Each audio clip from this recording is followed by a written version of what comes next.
نحمده ونستعينه ونستغفره ونؤمن به ونتوكل عليه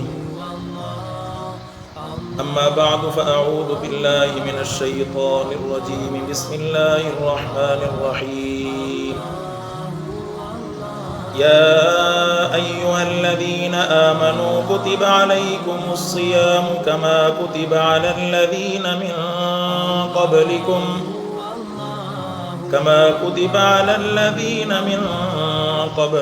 لعلكم تتقون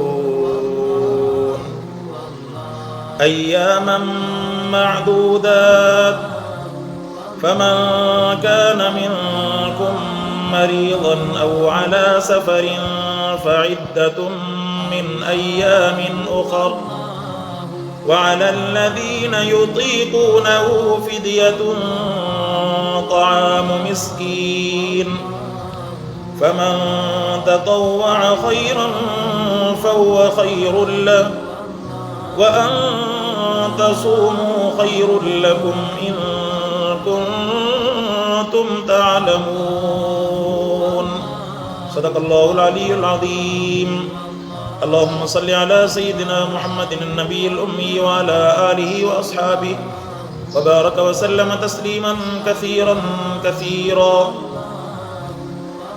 اللہ تبارک و تعالیٰ کا احسان ہوا، اللہ پاک نے ایک مرتبہ پھر زندگی کے اندر رمضان المبارک جیسا عظمت والا مہینہ ہمیں نصیب فرمایا۔ آپ علیہ الصلوۃ والسلام کا ارشاد ہے کہ شعبان میرا مہینہ، رمضان میرے اللہ کا مہینہ۔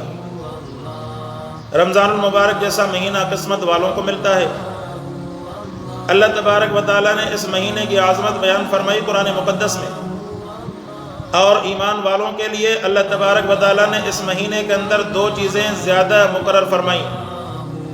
نمبر ایک کہ آپ نے روزے رکھنے ہیں مقرر دنوں تک، اور دوسرے نمبر پر کہ آپ نے تراویح نماز پڑھنی ہے، کہ جناب قرآن مقدس نے آپ کو بتلا دیا کہ آپ نے روزے رکھنے ہیں اگر آپ ایمان والے ہیں۔ روزے کن شرائط والوں کے اوپر ضروری ہیں؟ ایمان والا ہو، عاقل ہو، بالغ ہو اور مقیم ہو، مسافر نہ ہو، تو ان حضرات پر روزے رکھنا فرض بن جاتے ہیں، چاہے وہ کون سی بھی عمر میں زندگی گزار رہا ہو۔ آج کل ہمارے ہاں ایک غلط فہمی پائی جاتی ہے کہ جناب ہم روزے نہیں رکھ سکتے، ہم فدیہ ادا کر دیں گے۔ تو اس بات کو اپنے ذہن میں نقش کر لینا چاہیے، چاہے مرد ہو چاہے عورت ہو، جب تک آپ جو ہے زندگی میں روزے رکھنے کی صلاحیت رکھتے ہیں تو آپ کے اوپر روزے کی فدیے کی اجازت نہیں ہے۔ حتیٰ کہ علماء فرماتے ہیں کہ اگر آپ کو کسی تکلیف کی وجہ سے روزہ قضا کرنا پڑا اور آپ نے فدیہ بھی دے دیا، بعد میں اللہ تبارک و تعالیٰ نے وہ تکلیف ہٹا دی اور آپ کے اندر روزہ رکھنے کی وسعت آ گئی، تو وہ فدیہ آپ کا چلا گیا، دوبارہ آپ کو روزے رکھ کر اپنی قضا کرنی پڑے گی۔ تو ایمان والے کا کام ہی فرما برداری ہے، تو پھر ایمان والا ان چیزوں کے اندر تعویلیں کر کے جان چھڑانے کی کیا بات ہے؟ میرے دوستو، آج تو دنیا کے اوپر یہ بات واضح ہو چکی کہ جناب آپ جو ہے اپنی مرضی کے ساتھ زندگی نہیں گزار سکتے، زندگی آپ نے گزارنی ہے اللہ اور اللہ کے رسول کے حکموں کے مطابق۔ آپ کو ایک وائرس نے اپنے گھروں کے اندر قید کر کے رکھ دیا، مہینے سے زیادہ عرصہ ہو چکا، لوگ اپنے گھروں کے اندر مقید ہیں، وہاں وہ راضی ہیں، ان کی زندگی بسر ہو رہی ہے۔ لیکن اگر یہی طریقہ، جیسے قدرت نے گویا کہ ان حضرات کو جواب بھی دے دیا جو حضرات کہتے تھے کہ جناب جو حضرات مسکین ہیں اور وہ جو ہے روزانہ کی دہاڑی پر کمانے کے علاوہ وہ جو ہے ان کا گزر بسر نہیں ہو سکتا، تو میرے دوستو انہی احباب نے اس مہینے کے لاک ڈاؤن کے اندر آپ نے کس انداز کے اندر اپنے راشن کا بندوبست کیا۔ وہ ٹھیک ہے کہ مجبوری کی حالت میں عام حالت والی جو ہے کیفیت نہیں ہوتی، مجبوری کی حالت میں انسان کی مدد کرنے کو آ جاتا ہے، لیکن بات یہ ہے کہ تھوڑی سی آپ نے کوشش کی، رزق کا بندوبست اللہ تبارک و تعالیٰ نے کر دیا۔ تو اسی طرح اگر آپ روزے کے اندر بھی رمضان المبارک کے اندر بھی اللہ اور اللہ کے رسول کو راضی کرنے کی نیت سے آپ روزہ رکھ لیں اور رمضان زندگی کے اندر آپ رمضان کے روزے رکھتے رہیں تو یقیناً اللہ تبارک و تعالیٰ اسی طرح آپ کے رزق کا اور آپ کے کھانے پینے کا بندوبست فرماتا رہے گا۔ کوشش آپ نے کرنی ہے رزق کے اندر برکت ڈالنے والی ذات میرے اللہ تبارک و تعالیٰ کی۔ تو میرے دوستو، ایک بار پھر رمضان المبارک نصیب ہوا، اللہ پاک کا احسان ہے۔ مومن کے دل کو خوش ہونا چاہیے، حشاش بشاش ہونا چاہیے۔ مومن کو یہ نہیں سوچنا چاہیے کہ جناب جو ہے ہمارے دن کے اندر بھوک لگتی ہے۔ میرے دوستو، اب اللہ تبارک و تعالیٰ نے اتنی بڑی فضیلت رکھی ہے رمضان کے روزوں کی کہ فرمایا کہ اگر آپ رمضان کے اندر مجبوری نہ ہو، لیکن اگر آپ نے رمضان کا روزہ چھوڑ دیا تو پوری زندگی اگر آپ جو ہے اسی رمضان کے روزے کی قضا کرتے رہیں تو رمضان کا روزہ تو قضا ہو جائے گا، لیکن بغیر عذر کے چھوڑنے کی وجہ سے پوری زندگی اس طرح رمضان کا ثواب کبھی نہیں ملے گا۔ تو میری بہنیں ہوں، بیٹیاں ہوں، یا ہمارے بھائی ہوں، یا ہمارے بڑے ہوں، سب کو اس رمضان المبارک کے اندر روزے رکھنے کی کوشش کرنی چاہیے، بہانے نہیں چلانے چاہیے۔ ہاں، اللہ تبارک و تعالیٰ نے اجازت دی ہے ان کے لیے جو مریض ہے، جو زندگی بھر سمجھتے ہیں کہ ہم روزے کی سکت نہیں رکھ سکتے، تو پھر ان کے لیے اجازت ہے کہ جناب آپ جو ہے اپنا روزے کا فدیہ دے دیں۔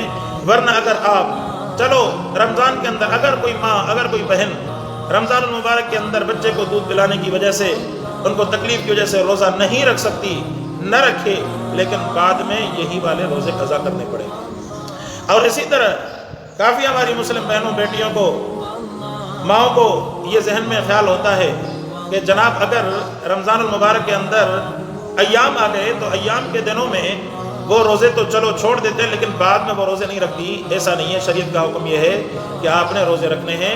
ٹھیک ہے، ایام رمضان المبارک کے اندر ایام کے دن آ گئے تو آپ جو ہے روزے قضا کر لیں، مطلب چھوڑ دیں، افطار کر لیں۔ آپ بعد میں جو ہے انہی روزوں کی قضا لازم کر لیں جب بھی آپ کو آسان ہو، کوئی پابندی، ترتیب کی کوئی پابندی نہیں ہے ان روزوں میں۔ تو فرمایا کہ یا ایھا الذین آمنوا، اے ایمان والو، کتب علیکم الصیام، فرمایا کہ آپ کے اوپر رمضان کا روزہ فرض کیا گیا۔ رمضان کے روزے آپ کا فرض ہے، جس طرح نماز فرض ہے اسی طرح روزے بھی فرض ہے۔ اب جو آپ نماز ہی نہیں پڑھتے وہ کہیں گے کہ جناب ہم تو وہی فرض ادا نہیں کرتے، یہ فرض کیوں ادا کریں؟ میرے بھائی، آپ اس فرض کو ادا کرنے کی کوشش کیجئے، دیکھیے زندگی پر اللہ تبارک و تعالیٰ کیسے فرائض کی پابندی کی توفیق عطا فرما دیتے ہیں۔ فرمایا کہ کتب علیکم الصیام کما کتب علی الذین من قبلکم لعلکم تتقون۔ رمضان المبارک کے روزے آپ پر صرف فرض نہیں کیے گئے، بلکہ آپ سے پہلی امتوں کے اوپر بھی اللہ تبارک و تعالیٰ نے روزے فرض کیے تھے۔ ہاں، یہ الگ بات ہے کہ رمضان المبارک جیسا مہینہ اللہ تبارک و تعالیٰ نے اس امت محمدیہ کو نصیب فرمایا ہے۔ رمضان المبارک جیسی عظمت ساری کائنات کے اندر اللہ تبارک و تعالیٰ نے رمضان کے اندر وہ ایک رات رکھی، لیلۃ القدر والی رات۔ فرمایا کہ ہزاروں مہینوں سے آپ اس رات کے اندر عبادت کر دیں، 1000 مہینے سے زیادہ اللہ تبارک و تعالیٰ اس کا اجر اور ثواب عطا فرما دیں گے عبادت کا۔ گویا کہ 1000 مہینے تک آپ عبادت کرتے اللہ کو راضی کرتے رہے۔ تو روزے رکھیے، روزے کے اندر گھبرائیے مت، بہانے مت بنائیے۔ تھوڑی سی تکلیف تو ہوگی، اگر آپ یہ چاہتے ہیں کہ جناب روزہ بھی رکھیں اور بھوک بھی نہ لگے، اس کی شکایت نہیں کرنی چاہیے۔ لیکن ایک جو میں عرض کیے دیتا ہوں کہ حضرات کہتے ہیں کہ جناب ایک بندے نے کہا کہ جناب میں روزہ بھی رکھوں بھوک بھی نہ لگے، یہ تو وہی بات ہو گئی۔ ایک شخص جو ہے ڈاکٹر صاحب کے پاس گیا کہ ڈاکٹر صاحب مجھے کوئی ایسی دوائی دے دیں، مجھے مرض ہے۔ کون سا مرض ہے؟ کہا کہ جناب مجھے مرض ہے کہ میں جب نہاتا ہوں تو گیلا ہو جاتا ہوں۔ تو ڈاکٹر صاحب نے کہا کہ یہ بھی جو ہے اس کا اسکرو تھوڑا ڈھیلا ہے۔ تو ڈاکٹر صاحب نے اس کو مشورہ دیا کہ اب آئندہ جو ہے نا وہ نل بند کر کے نہایا کریں، اب گیلے نہیں ہوں۔ تو یہاں پر بھی بات وہی ہو گئی۔ تو بھائی تھوڑی سی تکلیف تو برداشت کرنی پڑے گی نا، اس تکلیف کو برداشت کریں، اس کا اجر اللہ تبارک و تعالیٰ فرمائے۔ اور اس روزے دار کی جو منہ کی خوشبو ہے بظاہر آپ کو بو لگتی ہے، لیکن یہ اللہ تبارک و تعالیٰ کو خشک اور عنبر سے بھی زیادہ محبوب ہے، بھوک کی وجہ سے۔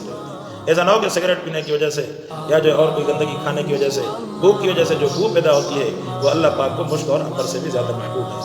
تو فرمایا کہ آپ روزے رکھیں گے، اللہ پاک تقویٰ کی توفیق عطا فرمائے گا۔ روزوں کے اندر اللہ پاک نے تقویٰ رکھا ہے، آپ روزے رکھیے بغیر کسی تعطل کے، آپ روزے رکھیے، آپ آخر کے اندر اس کی برکت دیکھ لیجئے کہ اللہ پاک کیسی برکت عطا فرما دیتے ہیں۔ ہمارے ہاں ہوتا یہ کہ کافی دوست جو ہے روزہ رکھتے نہیں ہیں، لیکن عید کے دن جو ہے وہ بڑے تیل لگا کر باہر نکل آتے ہیں کہ جیسے پورا رمضان انہوں نے جنید بغدادی کی طرف بزرگوں کی طرف گزارا ہے۔ میرے بھائیوں، قیام کا اہتمام کیجئے، 20 رکعت تراویح کا اہتمام کیجئے۔ آپ جو ہے رمضان میں دن میں روزے رکھیے، فارغ وقت ملے تو آپ جو ہے اس میں تلاوت کیجئے، لیکن یاد رکھیے سوشل میڈیا استعمال کرنے والے دوستو، ان اوقات کو رمضان کے روزے رکھنے کے بعد تھوڑی سی اپنی خواہش کی وجہ سے روزے کو مکروہ مت بنائیے۔ ان فلموں، ڈراموں اور ان بد نظریوں کے اندر روزہ مکروہ ہو جاتا ہے۔ آپ جو ہے اس روزے کو بچائیے۔ اگر آپ کو دیکھنا ہی ہے تو قرآن دیکھیے، محمد مصطفیٰ صلی اللہ علیہ وسلم کا فرمان دیکھیے، دینی پروگرام دیکھیے، نعت شریف سنیے، اللہ تبارک و تعالیٰ کو راضی کرنے والے اعمال کیجئے، گانے بجانے اور یہ جو ہے لغو و لغویات والے کام مت کیجئے۔ اور رمضان کا روزہ رکھنے کے بعد کچھ دوست ایسا کرتے ہیں کہ جناب روزہ تو رکھ لیا، پورا دن سوئے رہیں گے، نہ نماز پڑھیں گے نہ کچھ۔ میرے بھائی، جس طرح روزہ فرض ہے، نماز بھی اسی طرح فرض ہے، نمازوں کا اہتمام بھی ضروری ہے۔ اور یہ صبر کا مہینہ ہے، آپ صبر کے مہینے کے اندر صبر کیجئے، لوگوں کو معاف کیجئے، ان کے ساتھ غمخواری کیجئے، اللہ تبارک و تعالیٰ اس کا بہت اجر عطا فرمائیں گے۔ اللہ پاک سے دعا ہے کہ اللہ پاک ہمیں عمل کرنے کی توفیق عطا فرمائے۔ وآخر دعوانا الحمدللہ رب العالمین۔